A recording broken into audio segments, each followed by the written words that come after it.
Salam à tous et je suis très heureux de vous retrouver pour une nouvelle vidéo. Ce mardi 17 octobre, le Maroc va affronter le Liberia à Agadir, un match qui devait de base se dérouler en septembre mais qui a dû être repoussé à cause du séisme. En tant que Marocain, autant vous dire que pour ce match-là, on attend une grosse et grande réaction de la part des hommes de Regragui qui ont livré une performance très décevante face à la Côte d'Ivoire en concédant un match nul. Juste avant qu'on commence avec cette vidéo, si ce n'est pas fait, je t'invite à t'abonner, à liker et à commenter cette vidéo. Pensez également à activer les notifications et un grand merci à l'ensemble des personnes qui feront ça. Je vois pas mal de personnes passer sur mes vidéos sans être abonnés, donc abonnez-vous, c'est très important. Premièrement, dans cet avant-match, je vais brièvement revenir sur ce Côte d'Ivoire-Maroc, mais j'ai pas trop non plus envie de m'étaler sur ce match amical. Si tu veux mon avis complet vis-à-vis de ce match-là, il y a déjà un débrief qui est disponible. Je t'invite franchement à aller le voir. Franchement, j'étais pas trop d'humeur ce soir-là, je vais pas vous mentir. En tout cas, par rapport à ce match-là, déjà, on a clairement assisté à une performance catastrophique de la part des hommes de Regragui. Il ne faut pas avoir peur de le dire, franchement. On a vu que d'un côté, il y avait une équipe ivoirienne qui avait faim, qui avait réellement envie de remporter ce match-là, qui faisait les efforts tout simplement pour le gagner, qui était réellement devant son public. Et de l'autre côté, on avait nos joueurs, nos Lions d'Atlas, qui ont clairement qui se sont laissés en fait tout simplement marcher dessus, et je trouve ça dommage parce que si on aurait eu la même envie que les Ivoiriens, je pense que ça aurait donné un score final différent. Peut-être que le Maroc se serait imposé. En tout cas, on aurait eu un match qui serait un peu plus partagé, où la Côte d'Ivoire aurait clairement moins dominé et où le match aurait tout simplement été un peu plus équilibré. Car avant que l'aspect tactique entre en jeu dans un match, il y a la motivation et je trouve que du côté marocain, elle était clairement absente. De plus, certains joueurs m'ont vraiment beaucoup déçu et ont montré qu'ils étaient beaucoup trop fébriles pour l'Afrique. C'est le cas d'Amin Harit, de En-Nesyri, également tout simplement Mazraoui au milieu de terrain qui était complètement perdu. Et il y a même plein d'autres joueurs qui ont vraiment pas bien performé durant ce match-là et qui ont montré qu'ils avaient clairement pas le niveau pour affronter cette équipe ivoirienne. L'animation offensive était inefficace avec beaucoup de manque de justesse technique dans l'avant-dernière passe et surtout aussi ce que j'ai remarqué, c'est qu'il y a eu beaucoup d'erreurs de relance, notamment de la part de Yacine Bounou qui a vraiment sorti une mauvaise prestation. Le Maroc a tout de même limité la casse avec l'égalisation de Ayoub El Kabi qui a marqué un but quand même assez gag, on va pas se mentir. Mais cela n'empêche pas que ce match est l'un des pires du Maroc sous Regragui. Et cependant, heureusement qu'on se rend compte de nos lacunes maintenant que durant la CAN. Parce que si la CAN avait commencé et qu'on commence à voir que le Maroc n'est clairement pas au niveau et que c'est vraiment le bazar dans l'équipe, eh ben on serait vraiment mal. Parce qu'à ce moment-là, on pourrait sortir dès les poules. Donc heureusement qu'il y a eu ce match amical face à la Côte d'Ivoire. Bravo à la fédération d'avoir trouvé un match comme ça qui nous permet directement de voir ce que ça donne en Afrique face à un grand favori. Comme ça, maintenant, on sait le chemin qui nous reste à faire pour tout simplement être prêt pour la compétition. D'ailleurs, n'hésitez pas à me donner votre avis en commentaire vis-à-vis de ce match amical entre la Côte d'Ivoire et le Maroc. Moi, je vous l'ai donné. En tout cas, je pense qu'il faut tout de même rester positif.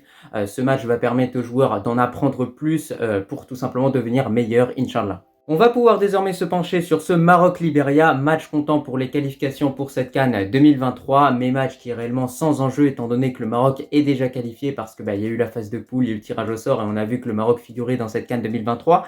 Mais en tout cas, c'est un match qui va être pratique pour mettre de nouvelles choses en place justement et surtout pour ajuster ce qui n'a pas été face à la Côte d'Ivoire, notamment l'animation offensive. Je vais vous donner directement le 11 que j'aimerais voir face au Liberia et on commence directement au poste de gardien avec Yacine Bounou. J'ai envie de vous dire qu'on n'a pas vraiment le choix, mais surtout pourquoi je mets Yacine Bounou? Tout simplement pour ajuster le problème de relance au pied de ce gardien parce que franchement c'est pas la première fois qu'il a eu des problèmes avec ça, notamment durant la Coupe du Monde. On a failli se prendre des buts à cause des erreurs de passe de Yacine Bounou. Il a failli carrément mettre un but contre son camp lors du match pour la 3e place contre la Croatie.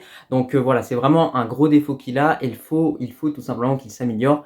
Et donc pourquoi pas contre le Liberia mettre Yacine Bounou. Après pourquoi pas également mettre en tant que titulaire Mounir qui peut tout simplement obtenir du temps de jeu et peut-être montrer qu'il est meilleur tout simplement que Yacine Bounou. En tout cas moi j'ai envie de faire confiance à Yacine Bounou et j'espère qu'il va réussir à améliorer son problème d'erreur de relance.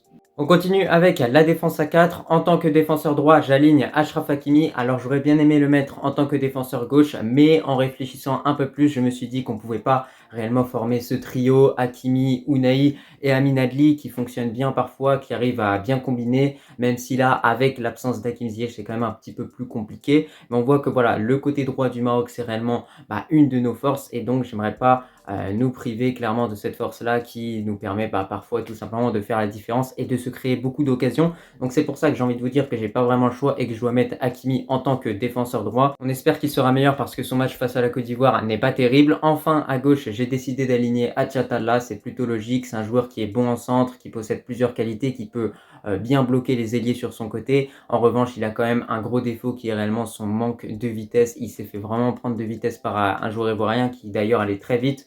Donc voilà, hormis ça, ça reste quand même un bon latéral et j'ai envie de lui faire confiance face au Liberia. Je préfère mettre un Achiatalla qui va pas être forcément le meilleur latéral du monde plutôt que mettre un Mazraoui qui va être un petit peu perdu et qui va se faire manger physiquement parce que Mazraoui est clairement moins costaud que Achiatalla. Pour finir, la charnière centrale, on repart sur un classique, Saïs avec Aguerd. Alors Aguerd, il n'y a rien à dire, il a fait 2 sauvetages, il nous a complètement sauvés contre la Côte d'Ivoire. Par contre, Saïs, j'ai été un petit peu déçu de son match. On passe maintenant au milieu de terrain et j'ai décidé d'aligner un trio Unai, El Khanous, El Azouzi. Je pense que franchement c'est un trio qui peut bien fonctionner. Alors j'ai été très déçu de la prestation de Unai qui a montré qu'il n'avait pas le niveau pour jouer face à cette équipe ivoirienne qui s'est fait clairement manger physiquement. Après voilà, on le voit, Unai c'est pas un gros gabarit, c'est un joueur qui est quand même assez fébrile dans l'ensemble. En tout cas on espère qu'avec d'autres qualités il pourra tout de même faire la différence et montrer qu'il peut être un joueur réellement important et déterminant pour le Maroc durant les semaines et les mois à venir tout simplement. El Khanous, très bonne entrée de sa part, franchement il a montré beaucoup de combativité sur le terrain, il a réussi à faire des bonnes percées balle au pied, donc franchement il a fait du bien à notre équipe nationale. C'est d'ailleurs grâce à lui en grande partie qu'on a pu égaliser dans ce match-là, parce que c'est grâce à une percée de sa part qu'on a pu marquer le but avec Ayoub El Kabi. Et enfin pour finir dans ce milieu de terrain, j'aligne El Azouzi. Alors s'il y aurait eu Gebran, je l'aurais complètement aligné. C'est un joueur que j'apprécie beaucoup, Gebran, un joueur qui est costaud, qui m'a jamais déçu personnellement en équipe nationale, qui fait toujours bien son travail. Et pour moi, c'est réellement lui le vrai remplaçant d'Amrabat. Donc je comprends pas pourquoi Walid Regragui n'a pas convoqué Gebran. Alors je vous le dis, je suis pas Ouidadi, je suis Rajaoui, mais il faut le reconnaître, Gebran, ça reste quand même un très bon joueur. Mais là, du coup, on n'a pas le choix, on doit faire avec El Azouzi, qui reste quand même un bon joueur, qui a montré de nombreuses qualités durant cette CAN U23 et qui va pouvoir récupérer un maximum de ballons pour après bien relancer et bonifier les ballons. D'ailleurs, n'hésitez pas à me dire en commentaire ce que vous en pensez de mon trio du milieu, mais pour moi, avec ce trio-là, on peut faire la différence face à cette équipe du Liberia.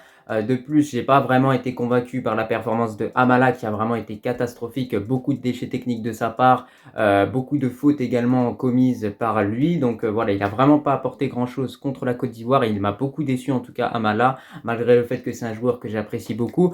Enfin, on finit avec ce 11 au niveau du trio d'attaque. J'ai aligné Amin Adli, El Kabi et pour finir Abdé. Alors pourquoi Amin Adli? Tout simplement pour avoir ces combinaisons intéressantes avec Hakimi et Unai. Il s'est bien remplacé Hakim Ziyech dans ce rôle-là. On a vu que contre le Burkina Faso, le seul but que le Maroc a inscrit, c'est avec une combinaison où il y a Amin Adli, Hakimi et Unai. Donc ça montre à quel point les trois joueurs s'entendent relativement assez bien et peuvent réellement faire des combinaisons pour mener derrière à des occasions. Donc c'est très intéressant ce qu'ils proposent ces trois joueurs. Donc c'est pour ça que j'aligne Amin Adli, surtout qu'il n'a pas forcément été super décevant contre la Côte d'Ivoire. Lui, contrairement à d'autres joueurs, c'est vraiment donné à fond, à tenter de percuter un petit peu sur le côté, de dribbler. Mais voilà, malheureusement, les Ivoiriens ont commis beaucoup de fautes sur lui. On espère qu'il n'aura pas de blessure, bien évidemment. Et de l'autre côté, j'ai aligné Abdé. Pourquoi? Tout simplement parce que lui, lorsqu'il est entré face à la Côte d'Ivoire, au moins, il a tenté d'apporter un peu plus de percussion. J'ai beaucoup été déçu par la prestation de Amin Harit, qui était quasiment tout le temps au sol durant tout le match, qui parfois a fait quelques erreurs de passe, qui n'a pas forcément été super bon. Et en tout cas, Abdé, lui, on voit que c'est un joueur qui est plus costaud, qui est plus fait pour l'Afrique. Donc c'est pour ça que j'ai vraiment envie de le voir en tant que titulaire face au Liberia. Et pour finir en tant que buteur, Ayoub El Kabi, moi je pense que c'est un joueur qui mérite d'avoir plus de temps de jeu, d'obtenir des minutes, de montrer de quoi il est capable. On l'a vu en quelques minutes, il a su inscrire ce but-là en renard des surfaces. C'est un joueur qui a cette faculté de se retrouver au bon endroit, au bon moment pour marquer le bon but. Donc c'est pour ça que justement, il faut tenter de mettre El Kabi sur 90 minutes face au Liberia pour voir si c'est lui réellement notre nouveau numéro 9 parce que, encore une fois, Nisri s'est montré invisible. En tout cas, c'était un petit peu tout pour mon 11. N'hésitez pas à me dire en commentaire ce que vous en pensez. Moi, je trouve que mon 11, il est plutôt cohérent. J'ai mis des joueurs qui méritent d'être titulaires. Donnez également vos 11 en commentaire, histoire de voir si on est en accord ou plutôt en désaccord, si vous voulez que tel joueur soit titulaire ou un autre pas titulaire. Mais en tout cas aussi par rapport à ce 11, ce que j'ai pas dit, c'est que justement en cours de jeu, je ferai entrer Ibrahim Salah, Tissou Dali, Richardson et également Seb Barry pour apporter encore un plus offensivement. Et pourquoi pas faire entrer Abkar également pour laisser Saïs se reposer ou tout simplement Aguerd qui ont beaucoup couru face à la Côte d'Ivoire. On finit cette vidéo avec mon pronostic et je vous invite à donner votre pronostic en commentaire comme d'habitude. Et bien écoutez, moi je vois le Maroc s'imposer sur le score de 2-0 malgré le fait qu'on va jouer une équipe qui va jouer en bloc back. Ça va être compliqué de déstabiliser cette équipe du Libéria. Moi je pense que Regragui va trouver les bons mots, va réussir à arranger les problèmes qu'il y a pu avoir contre la Côte d'Ivoire et qu'on va avoir réellement une animation offensive un peu plus intéressante. En tout cas, je l'espère, Inch'Allah. Et c'est pour ça que je vois le Maroc s'imposer sur le score de 2-0, pas 3-0 voire 4-0 parce que quand même, on remarque que parfois offensivement, on a quand même un manque d'efficacité.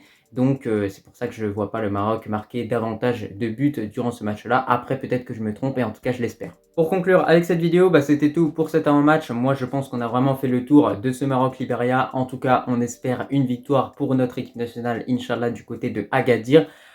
Écoute, je te remercie si tu as regardé cet avant-match dans son entièreté et je te dis tout simplement à la prochaine.